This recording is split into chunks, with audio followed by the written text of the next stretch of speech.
So most of the problems that happen post-vaccination with other vaccines happen within the first 6 weeks. We generally don't see a lot of issue going months or years out. That being said, I think it is a legitimate concern. This vaccine will be studied. Those in the study clinical trials are going out 2 years. I mean, that doesn't help you a lot right now, but going out 2 years. I am not really that worried about a long-term side effect. Again, you can't know. One thing I will say is that these vaccines were developed in a shorter period of time, but there were a couple of reasons for it. I think that's really important. Number one, probably the most important thing, is the government said, we'll buy all your vaccine from you, whether it works or not.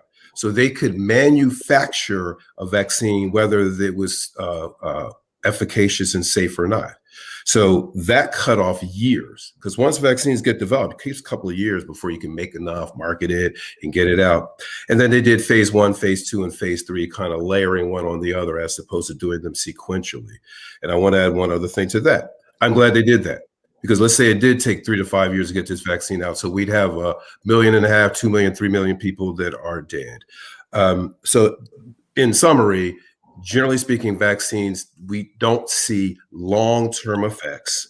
The vaccine is a messenger RNA. It's a clean, the 2 or the 3 are, it's a clean, it's a little piece of mRNA. There's really, quite frankly, not a lot it can do to you.